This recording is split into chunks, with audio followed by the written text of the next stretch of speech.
Welcome back to another edition of the Horsemen Pro Football Talk podcast.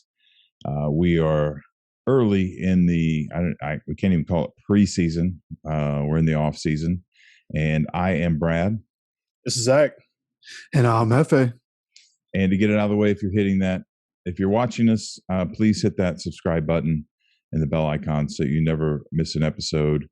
If you're listening on your favorite podcast platform, head on over to YouTube and help us out there. We certainly would appreciate. We appreciate the support and like, share, and subscribe kind of thing. Make sure tell all your friends, call your grandma, and tell her that we know what we're talking about so she can be up to speed. And so, not a whole lot to talk about, but there's a couple interesting things brewing. I know you guys have covered coming out of the draft, the pre-draft and the post-draft. So we got a couple things we want to talk about, and who wants to go first? Well, let's switch it up a little bit. We are Horsemen Sports, so we do like to look at other sports, watch other sports, talk about other sports. So we're going to switch it up a little bit, especially in the off season. Not a whole lot of football going on, but we will get to some football towards the end. But first, I want to talk about the NBA because they are starting their play-in tournament tonight. By the time this comes out, the first couple games are already be played, so we'll have to talk about that on social media. But let's start there. Old man, old professor, do you know what the play-in game is for the NBA? Take that as a no. Well, I guess I don't understand the question. All right, so nowadays, instead of just having your top 8 seeds in the NBA make the playoffs, your top 6 automatically get in, and then they leave the 7 and 8 seed up to a play-in game tournament. So you have your 7 versus 8 in the standings play each other. The 9 versus 10 play each other. When the hell did that happen? Hefe, you might have to correct me, but it happened last year? Yeah, last year in the bubble, a lot of people think it's because they wanted to make sure Zion got into the playoffs. So they kind of rigged it that way last year. But they brought it into this year, and doesn't make a whole lot of sense to me. I think you should just kept it to the 7 and 8, let the 7 and 8 make it. There's no reason to have the Hornets. I mean, if they end up somehow winning 1 or 2 of those games, they end up in the playoffs. You have a team that was 6 games under 500 in the playoffs. It just doesn't make a lot of sense to me.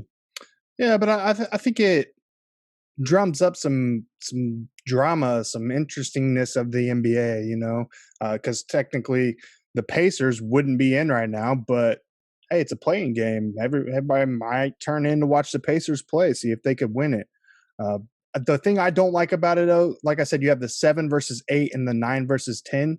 Whoever loses out of the 9 and 10 is gone. The winner will move on to play the loser of the 7 and 8, whereas the winner of the 7 and 8 will qualify for the playoffs. And then the winner of the 9-10 versus 7-8 game will be the 8th seed.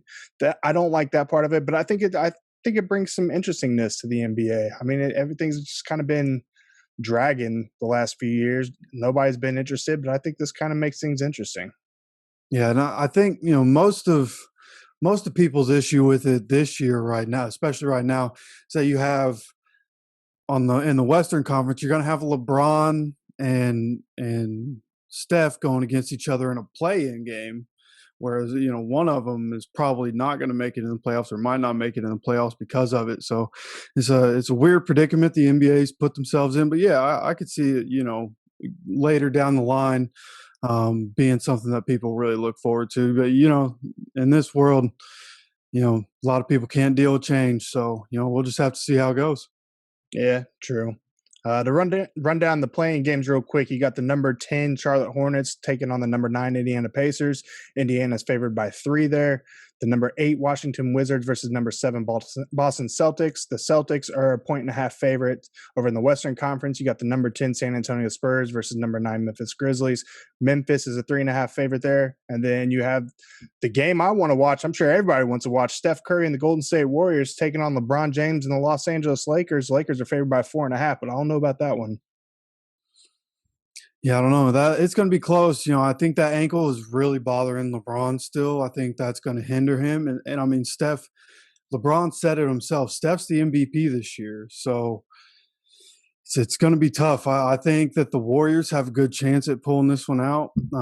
But I mean, I guess I hope so. I've always been a Lakers fan, but I've always also been somebody that didn't rock with LeBron. I was Team Kobe. So I hope the Warriors can pull this one out.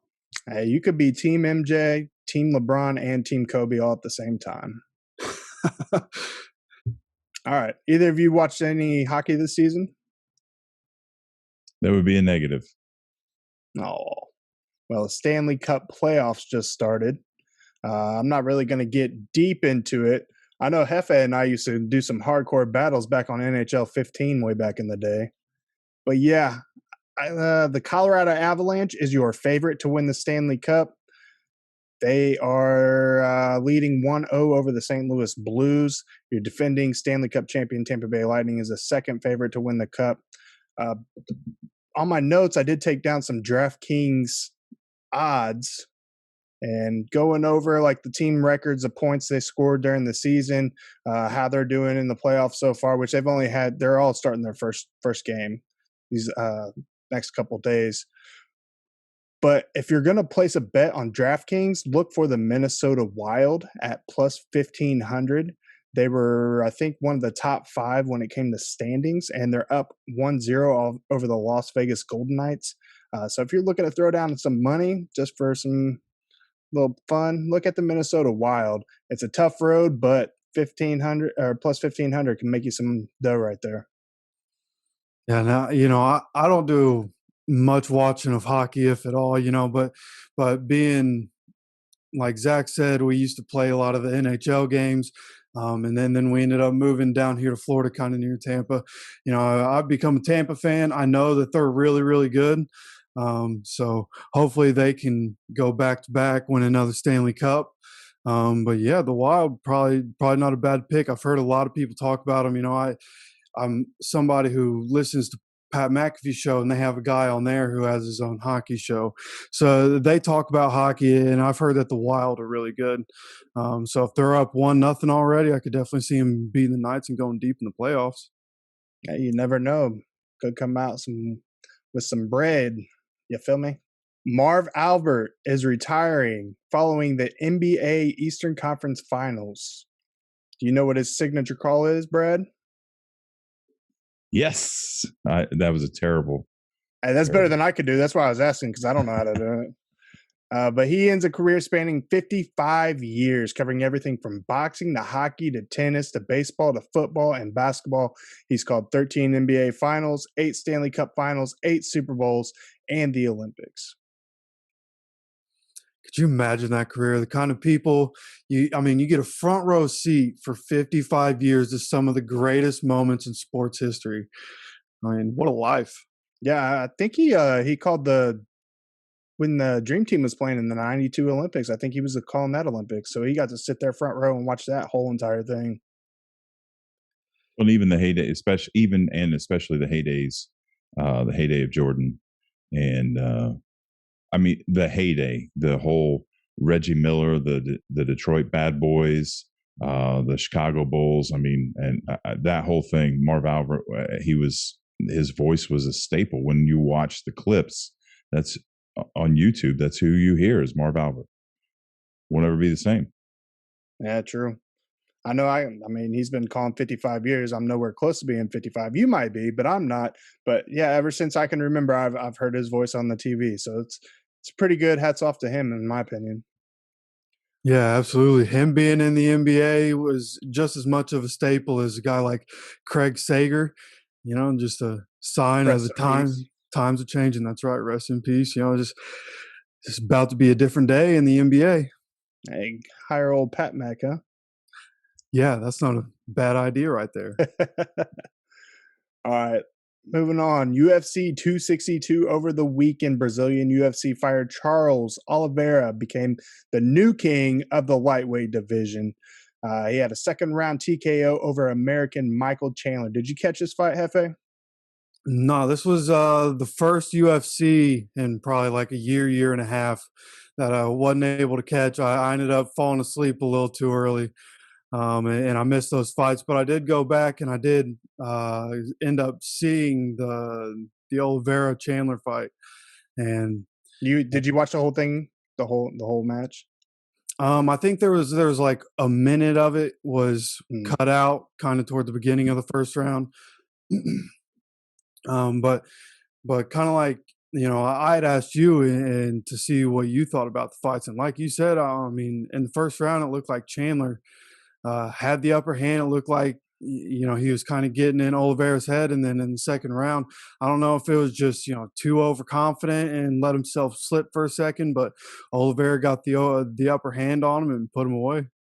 Yeah, it was fireworks from the get-go. Early in the first round, Chandler made the mistake, gave Oliveira his back, which is a big no-no because this dude is like the submission king. But somehow Chandler got out of it, got to the point where he almost knocked the dude out. It ended up getting through the first round. The second round came up. I don't know what happened. Oliveira just got him, I think, with a hook and just put him out. So with that, he won his 9th consecutive UFC win, which broke the UFC record for the most finishes at 17. So pretty good accomplishments there. The match also earned performance of the night. So there were some other good ones. Did you catch the Edson Barboza and Shane Burgos KO? No, I never saw that. Oh, you didn't see it? No. Oh, dude. All right. So Barboza hits this dude in the face, and the dude just up, like kind of moving for like 3-4 seconds, takes a step back. And then he just starts like falling backwards. He's trying to catch himself, and he lands on his butt, and then just he's out. This is the weirdest knockout I've ever seen. He was completely conscious for 3, 4, 5 seconds till he fell on his butt, and then he was out cold.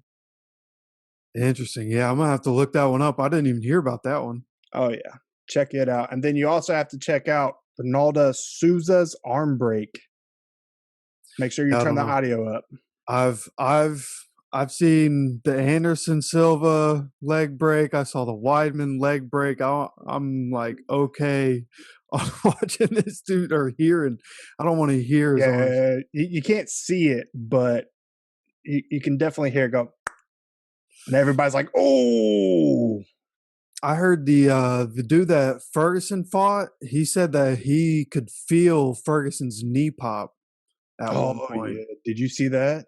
No, I never ended up seeing it. Oh, yeah. Dude, Tony Ferguson is a tank. He's sitting there, and the dude's got his leg all wrapped up, and he's sitting there cranking on it, and Ferguson did not tap at all. Ended up getting out of it, just started kicking him with his heel and got out of it. But, dude, his leg had to have been shattered. Yeah, Ferguson's a maniac, man. Even though he hasn't won in a while, but he goes in there and he fights every time, and he's insane, truly. Yeah, it's a shame. I like Tony Ferguson. I think he's lost like 3, 4 in a row now. So his career is definitely on the decline. So, but he's still a warrior, man. He gets in there and he doesn't give up. So it's good to watch.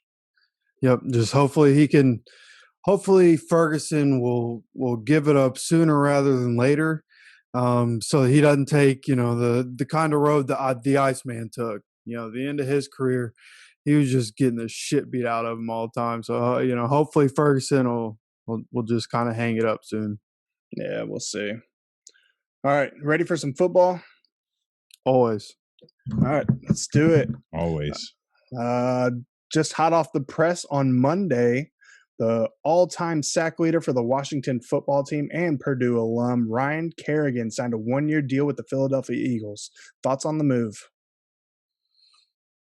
I think it's a pretty solid move. They had to fill a hole. Ryan Kerrigan isn't what he used to be. You could argue he was a top 5 at his position. But he's gotten older. He's slowed down a little bit. His production hasn't really been there the last couple of years the way it used to.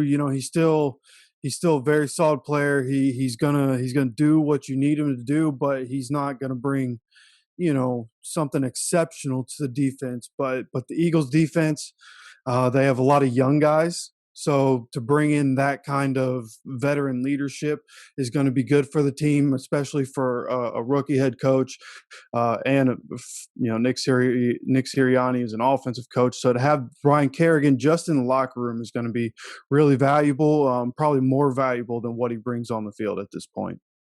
Yeah, I can't say I disagree with you. He definitely brings a lot of depth and veteran leadership to that locker room and that defense. I like the move. I'm happy for the Eagles to pick up Kerrigan. I like to see him continue on because he's been such a beast for Washington in the last 10 years. So it'll be interesting. I don't think he's going to be a starter, but he'll definitely be in that rotation. And I think I'll have a pretty good season. Yeah, I can't argue with that. All right, let's move in onto the big one right here. This one, I have a feeling we're going to be talking about this one all season long. The Chicago Bears quarterback controversy. You got Andy Dalton and Justin Fields. We talked about the Chicago Bears quarterback controversy all last year. Yeah, it's like an annual thing. I mean, it's not going to be the Bears unless you have a quarterback controversy, right? Yeah, exactly. That's when they drafted Justin Fields. I was like, oh, that's exactly what they needed, another quarterback. What do we just stack up until we have 10 and somebody? I mean, it's like throwing shit against the wall. Something's going to stick, I guess, right? Yeah, they still have Nick Foles in there too. I know they do. They better get this problem solved. I don't know. I don't coach in the NFL, but I've been watching this game for a long, long time. I said this all year last year.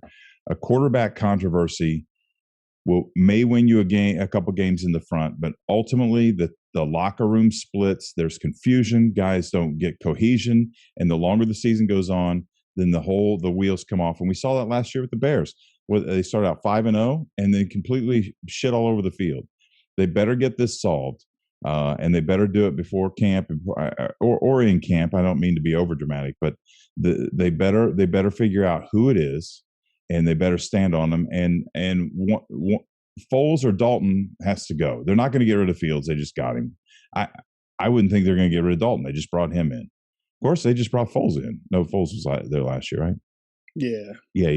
I was thinking something else. But so get rid of Foles. I mean, now, don't play games. Get rid of him. If they have to go 3 deep, they can solve that problem later. I don't think they can get rid of Foles. Nobody wants to take on that contract. Yeah, well, excellent point. Yeah, I don't understand. The Bears will be a disaster. You watch. I don't know if they'll be a disaster. I think I had high hopes for Andy Dalton last year when he took over the Dallas Cowboys job. I believe he could still play. The Cowboys were just a horrendous team last year, especially with that defense. So I think with the Bears, they brought in Dalton thinking that they weren't going to get one of these 5 quarterbacks in the draft. And then it just so happens that Justin Fields fell and they were able to make that move and go up and get him. So I think in their eyes, it may be a good problem to have. I know Nagy's definitely taken that all in, pushing all the chips in on this move, which is, I think it was a good one. They went up and got a potential franchise quarterback. So I think Dalton was there because they didn't think they were going to get a quarterback in the draft. They just so happened to get a quarterback. Unfortunately for Dalton, I think within the first 4 games, Justin Fields is going to be in there taking the reps from there on out. So that's my point, right? So obviously the Bears didn't start 5-0 if they didn't have something working in their favor. I mean, there's a lot that goes into that. It's the beginning of the season, strength of schedule. There's so much comes into that, but it's still hard to win games. They're 5-0 is impressive. I don't care who you are. 5-0 is impressive. And the wheels came off. I think let's shift to a different team instead of a different example here. Let's talk about Miami. I think there are a lot of people who won't agree with this, but I don't care. I think the 3 of us can agree that had Fitzpatrick stayed under center all year last year, the Miami Dolphins may have gone as far as the AFC Championship. Agree. I don't know and May is a strong word. I don't know that they could have gotten to the Super Bowl. I think that was a tall order there, but I think things go their way. Things were going well enough for them, and then mid-season, let's see what Tua can do, and it kind of screwed up the whole thing. Tua got in a little bit of a rhythm, but they still weren't the team that they were. Momentum's a thing, dynamics are a thing, and this is what we're looking at here. The Bears' season is going to be a wash. They will not be able to do something successful in the playoffs under this situation unless they say Andy Dalton's the starter and they stick with Andy, and Andy comes in and plays well. And when he doesn't play well, they still stick with him, let him get a chance to get out of it. And then he does play well. He can carry that, and they can have a good season and get into the playoffs and maybe do some damage. But the first sign he struggles and you pull him out and you put a rookie in, your season's done. I guarantee it. Yeah, you may be right. I know we're going to get into this later with the division debates and our season predictions and all that. I think the Bears are going to be mediocre regardless who's in at quarterback. I don't know if they're going to be a playoff team this year. That may all change depending on what happens to Aaron Rodgers, which I know we're going to get to that here in a little bit. But if Aaron Rodgers is not in that division, then the Bears may be a playoff team. I agree with you. I agree with you. I didn't mean to oversell the Bears' potential. I was just trying to make it, make a point about the quarterback controversy. I haven't gotten that deep in it to be able to predict where the Bears are going to be at by the season. So I agree with you completely there. Yeah. What do you think, Hefe? What's your thoughts on it? Well, I think they're Matt Nagy and Ryan Pace. They're trying to correct taking Mitchell Trubisky over Deshaun Watson and Patrick Mahomes. They came out and said that they want to have Justin Fields go through kind of the Patrick Mahomes model, where he sits behind Andy Dalton for a year, kind of learns behind him like Mahomes did with Alex Smith. Now, Alex Smith overall, I think we can all agree, a better quarterback than Andy Dalton is, when they're both at their best. Andy Dalton should be a fine quarterback. And Justin Fields, I have a lot of bias towards Ohio State. I'm always going to say, he's going to be trash in the NFL, and a lot of Ohio State quarterbacks are, but Justin Fields has kind of the makeup of what all these good young quarterbacks have. He has a strong arm. He's able to get out of the pocket, and for the most part, he's pretty accurate when you need him to be. So for all intents and purposes,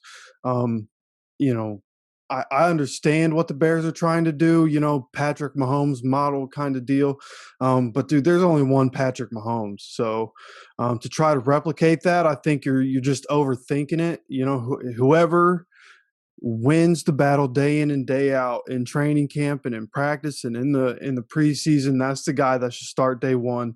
But the Bears overthinking quarterback decisions is why they never had a good quarterback.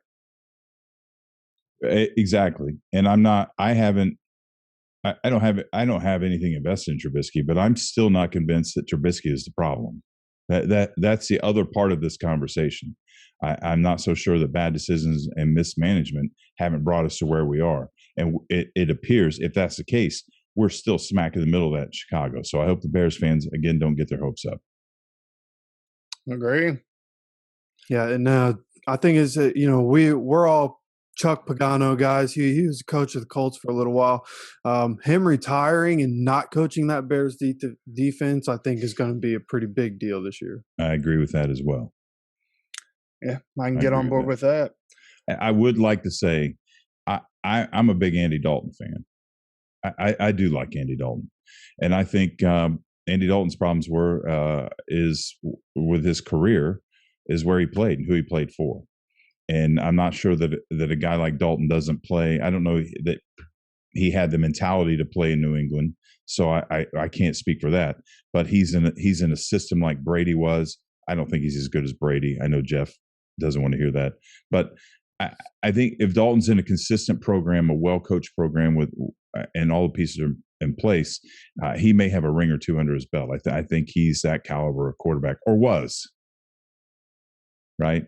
I mean, that ship is sailing into the sunset for sure. But a guy like that, he may be washed up and it may be over. He may come out and have a trick or two in his pocket and put up some decent numbers. But again, some of the mismanagement, Pagano being gone, and Green Bay in that division, I don't see much happening in Chicago. But we'll talk about that later. Yeah, let's switch gears, head on over to the Jacksonville Jaguars. I got two things with the Jags. The first is the report coming out of rookie minicamp is first-round pick Travis Etienne, the running back, has been taking reps at wide receiver. Urban Meyer, the new head coach of the Jacksonville Jaguars, said, quote, "At the worst-case scenario, you have a winning running back with the skill set of a wide receiver. Best case scenario, you'll have a hybrid player who does both, and that's what we're hoping to develop out of Travis." My question is this a good move on Urban's part? Initially I thought it was crazy, and then as I really started to think about it, because look, I thought it was kind of wild for them to even draft Travis Etienne after you had an undrafted free agent in James Robinson come in and do so well for you. But I think having James Robinson there makes the most sense to have Etienne. I mean, I went and looked at his college numbers. There was something on PFF put it out.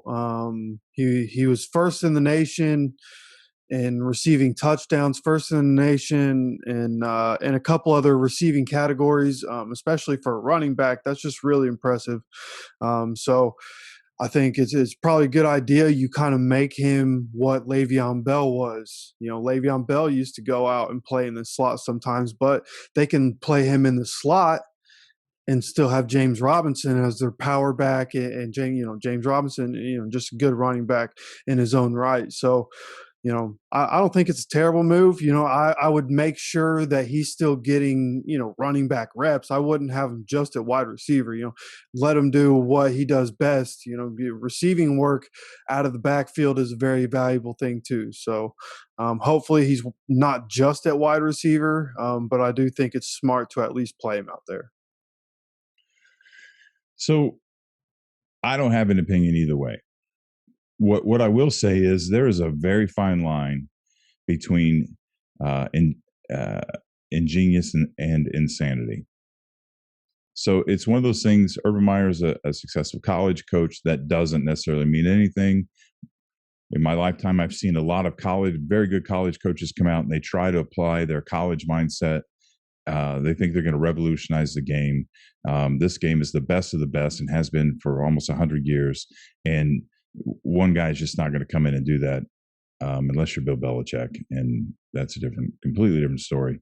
Urban Meyer is not that guy. So what's going to happen is this is either going to be an absolute complete disaster. He's going to look like a genius, and there won't be much in between. And I'm curious to see how it works out. I think he's smart from the standpoint that right now in year one he's got nothing to lose. So test it all out, see what's good. They're not going to fire him after the first year. We know that. In Jacksonville, hell, they might let him run 10 years before they fire him. We never know. So do it. Switch it up. See what happens. Shake up the locker room. Shake up the whole roster. Get people on their toes. Get people hungry. I don't dislike Urban Meyer, and I don't like Urban Meyer. I'm neutral. So I'm just sitting back and watching with amusement and curiosity. We'll see what happens. Yeah, I'm kind of torn on this issue. On one hand, you're right. He can possibly be another Le'Veon Bell type player by taking the reps at wide receiver. But then again, like you said, Brad, the NFL is the best of the best. And if you're a rookie running back, you need to come in and adjust your skill set for the NFL, because regardless of how good you were in college and all the big time games you played in college, these guys are faster and better and stronger. So I'm kind of torn because, yes, I think having a running back who could catch the ball out of the backfield or even throw him over in the slot is very valuable. But at the same time, being a rookie, you still have to come into this league and be prepared to go against these grown men who are there to make a paycheck, who are going to absolutely destroy you if you're not prepared. So I agree. It could go either way. He can be a genius or it can just be the worst decision ever. As a Colts fan, I'm hoping it's the latter of the two, but we'll see. Yeah, I don't expect much out of Jacksonville, so I think the Colts are safe there. Yeah. And I know, the other thing about the Jags is the whole Tim Tebow thing. And I don't. First of all, I'm so tired of the outrage. I don't care. Everybody's pissing me off. I'm not only tired of the people that are outraged and pissed off at everything. I'm tired of the people that are pissed off at the people that are pissed off. It's just so ridiculous. First of all, Kaepernick should have never been blackballed and he should have played. I don't care who you are. If you got an opinion opposite of that, then I don't want to hear it, because it has everything to do with politics. The same people that want to keep politics out of the game are the same people that think Kaepernick shouldn't play. Invalid argument. The second thing is if Tebow can play, then he should be playing. Period. This in the NFL, if you can play, you play, unless you're Colin Kaepernick. But that's a different argument there. But if Tebow can play, he should play. There shouldn't be, well, we kept this guy out. First of all, that was, in my opinion, it was an injustice. It should be solved. I don't know how it should be solved. I don't have a solution for that. But that situation, in my opinion, has nothing to do with Tebow. If Tebow can come in and he can play tight end and he can do a good job for the Jags and he can score touchdowns and do what they need to do, then that's exactly where he should be. That's my opinion. What do you think, Hefe?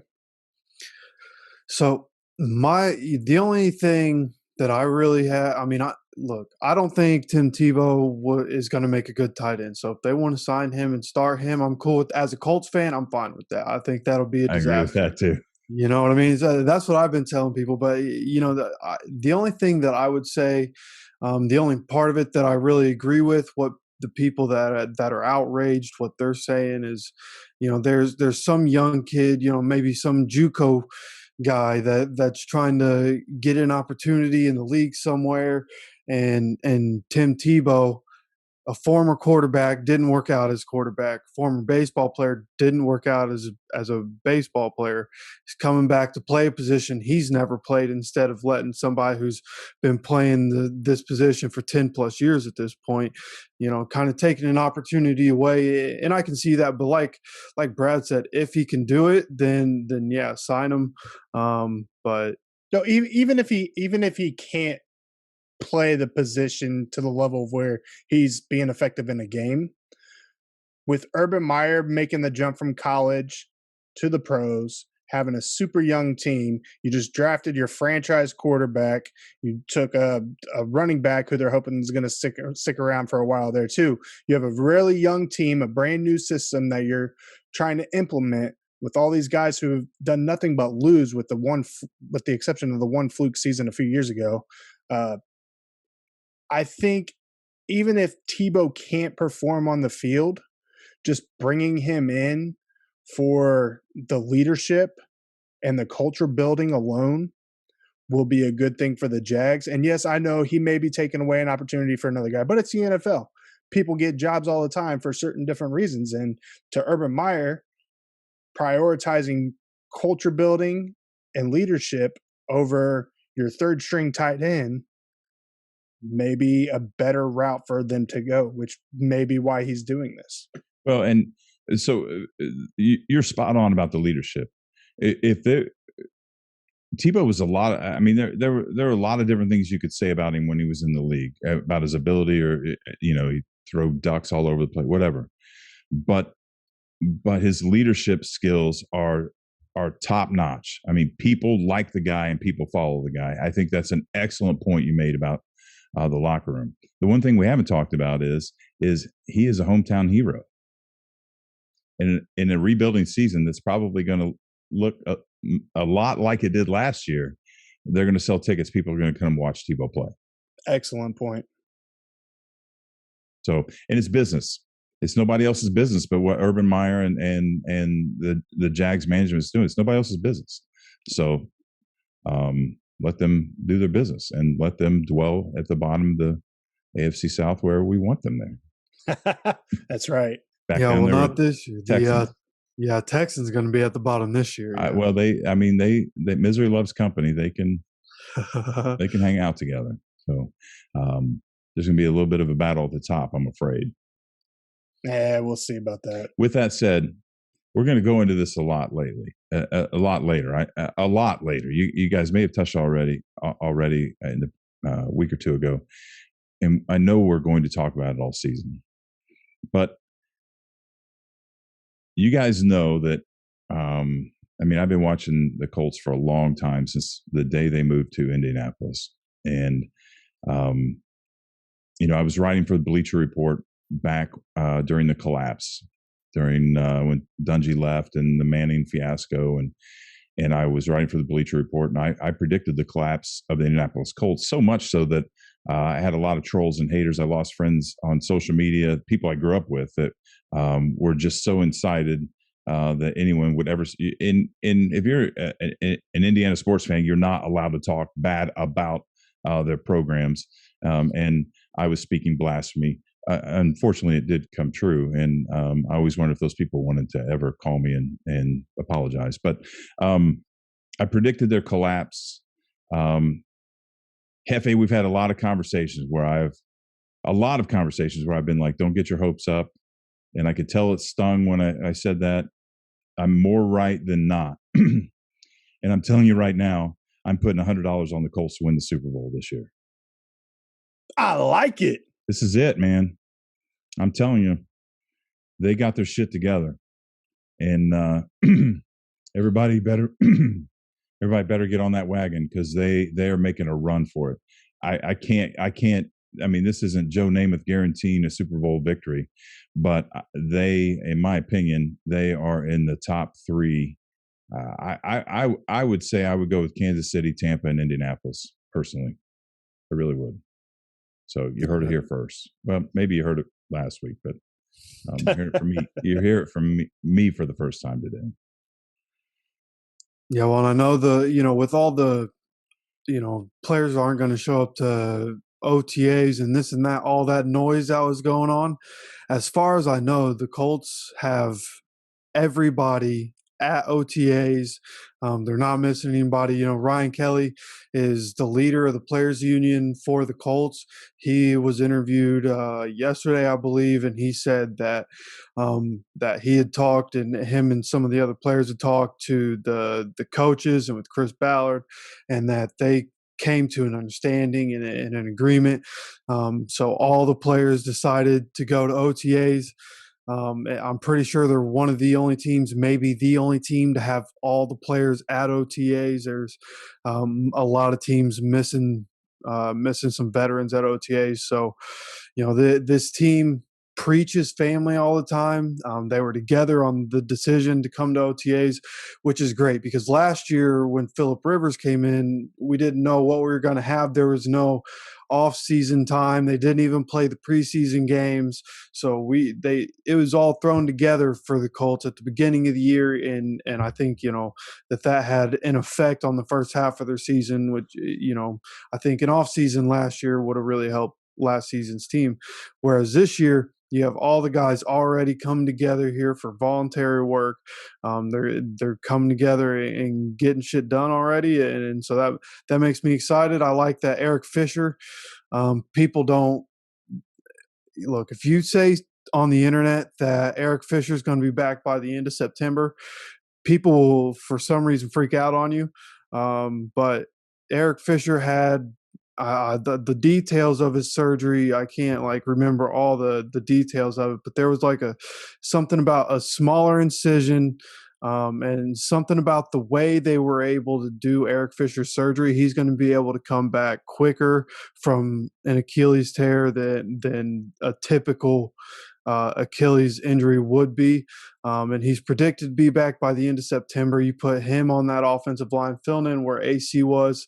Like Brad, I think the Colts by all means are going to at least compete for a Super Bowl. And whenever Florida has online sports betting, which should happen sometime this year, I'm going to be putting money on the Colts to win the Super Bowl. Oh yeah, I meant after it's legal.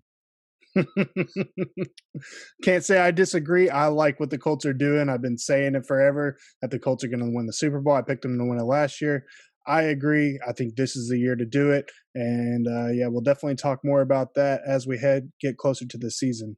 And if you remember, I think when the Deuce was on with us last year, I think he predicted they would win the Super Bowl this year. Yep, he called it. He said not last year, but this year coming up. So yeah, and so Leonard wants to stay. That news has come out today, and they're going to get that done. There are players that they want to be here, as Jeff was talking about reporting to camp.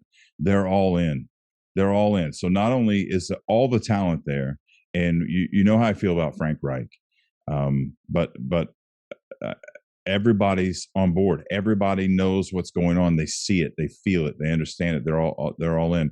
And the reports coming out about Wentz are that he's just a workhorse. That he wants to work. He's trying to get to know everybody. He's trying to pull everybody together. That they're talking about his arm strength. They're talking about his capability. They're talking about his accuracy. I heard. I think it was Ty talking about his accuracy. That he's dead on target every single time. That he's not broken. It could be PR stuff. I don't think so. I think all the pieces are in place. Yeah, I agree. Did you see the photo of Carson Wentz and Mario Andretti side by side? Oh my God.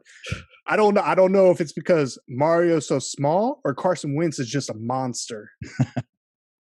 I'm not kidding. Look that up. Yeah. When Pat McAfee had Carson Wentz in his studio, after Carson Wentz walked out, he was like, God damn, that guy is fucking huge, isn't he? So I guess Carson's just a big ass dude. Yeah. How tall is he? I can't find this picture. Oh, really? Oh, man. I forget where I saw it. It must have been Facebook or something. I don't know. I'll try to look it up later. But yeah, apparently he's massive. So how big is he? I don't even know that. 6'5"? Probably 6'5", 6'6". Oh, he's got to be. Probably 240, I'd imagine. Yeah, okay. 240, 250. Probably somewhere around there. Jesus. I didn't know he was that big. Yeah, he's a big old boy, man. Prototypical size. That's why a lot of people liked him coming out of North Dakota State. They're going to protect him. And if he's got what he had a few years ago and they protect him, Philip Rivers did a great job. We talked about that all year last year. I was one of the people that was really happy with what he did.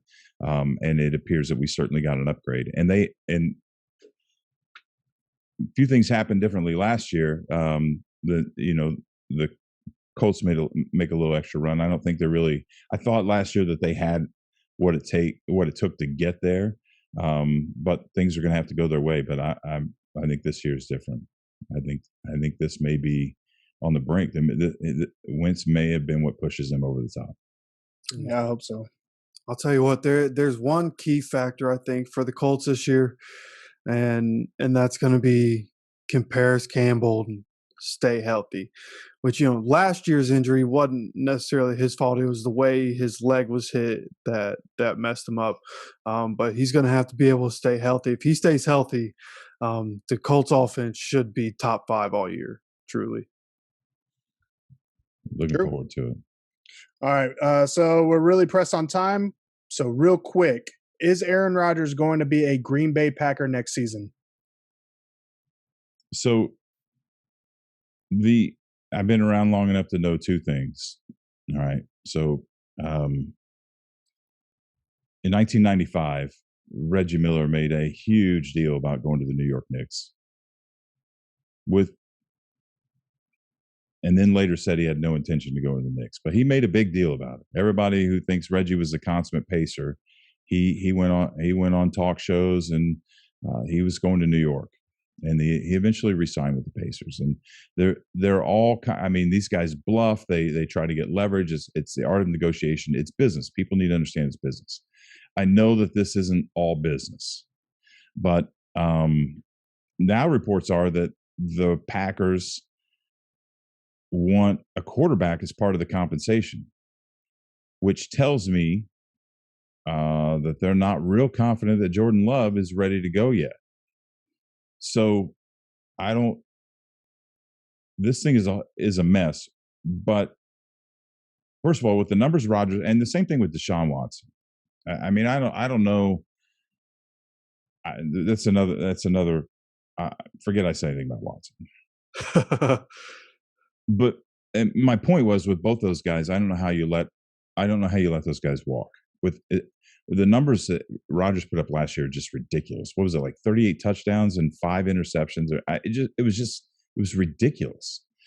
I don't know how they let him go. I mean, I think, but egos get in the way, and there have been times where I have been done with a situation. It wouldn't matter what was said or done to do that. So I think he wants to go out west. I mean, Denver could probably send about 4 quarterbacks. They're in the same position with the Bears. They got a quarterback trailer in the back where they store all the excess quarterbacks they have. And it's possible the Raiders could give up Carr. So I don't know. I think if the situation is legit, then no, there's no way he can play there. If it's leverage and it's a pissing match, he's just trying to get his point across and be a little more respected, and they tell him the things he wants to hear, then I think he'll walk back into camp and get everybody fired back up. And the Packers, I mean, I know a lot of people were, but paid attention, but I don't know that people paid that close of attention that the Packers were a few mishaps from being in the Super Bowl. I mean, they damn well could have won the Super Bowl last year. They're pretty freaking good. And I don't know how anybody walks away from that. I just don't. Even Rodgers. I mean, he wants another ring. And if they were that close and he thought they could do it again, I would think there would be some motivation there. But we'll see. What do you think, Hefe? I feel like I recently heard that the Packers did offered him a giant contract. But I've also heard that Green Bay doesn't like to guarantee money to people. So that might be part of the issues. There's not enough guaranteed money for the number of years he wants to play and however that works. Because, I mean, you got to think his weapons. People talk about the weapons aren't there. Marquez Valdez-Scantling, not the best third receiver. But this year he gets Devin Funchess back. You still have Devontae Adams. Allen Lazard is very good in his own right, and he's learning every game, every year, every week, and every day in practice from Devontae Adams, like one of the best to ever do it. So, I like the receivers he has. I'm sure he likes the receivers. He has a bunch of big-bodied receivers that are really good at running routes. So, you can't really ask for much more. He has a good running back stable.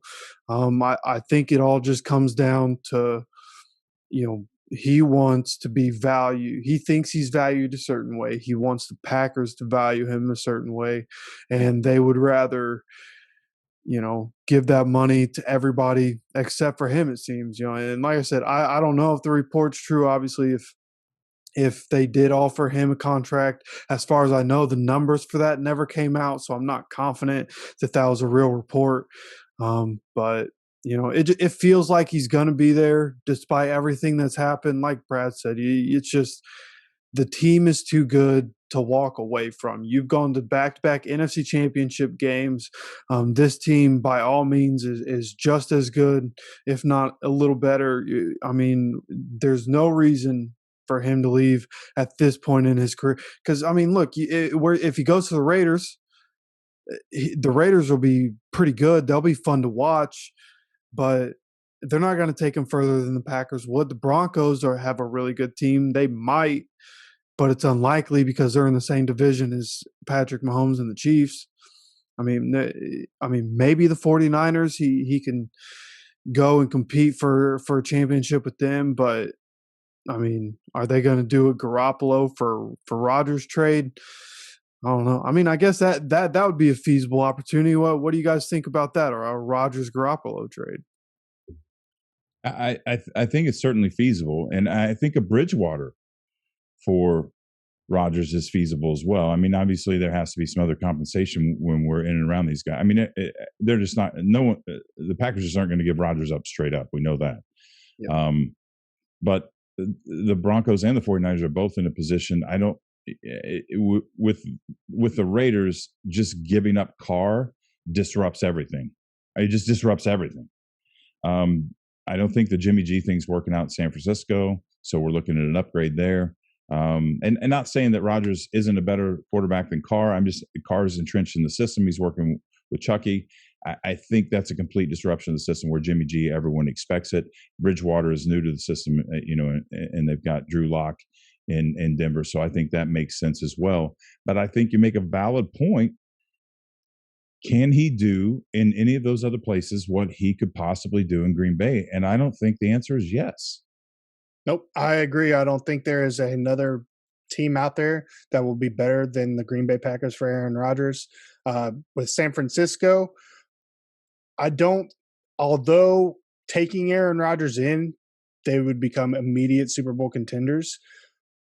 I don't know if that's the route to go because you just drafted Trey Lance. Once he takes over the helm, which I'm assuming either is going to be this year or next year, he's on a rookie contract. So you can afford to throw out all that extra money to build the team around him. Whereas if you bring in Aaron Rodgers and he's going to want a new deal, that's going to take away all that money from the team you're going to build around the guy you just drafted with the number 3 pick. So I don't think that's going to happen. I don't see why Aaron would want to go to Denver because regardless if he won the MVP last year or not, he's in the twilight of his career. And I don't think the Broncos are good enough to win a Super Bowl, even if you bring Aaron Rodgers in there. So there's nowhere else for him to go, even the Raiders, same boat. Nowhere else for him to go other than the Packers. So although nobody knows for sure what is going on between the two, I feel like Aaron Rodgers has been disrespected. I think he feels that way. He's not happy about it. This could just all be a leverage game. It may be about money. We don't know. But regardless, I think in the end, the two are going to hash out their differences. They're going to come together and they're going to make this season work. And the Packers are going to be there for Super Bowl contention. We throw a caveat in that. The one thing we haven't talked about, and if people don't think egos are for real, right? We are on the heels of a superstar quarterback walking out of his long-term situation. Everybody thought he was crazy, and he just won another Super Bowl. True. So if you don't think that has gone through Rodgers' head or he's had a conversation with Brady, then you don't understand how the human mind works.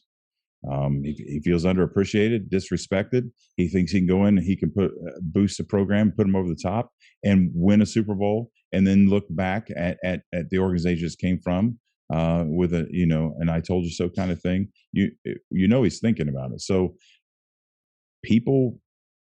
logic doesn't always prevail. And I know one of the things is his engagement with this. Just this whirlwind engagement. I'd say whirlwind. I guess it might have been developing longer than I think it was. She wants to be out west. He wants to go out west with her.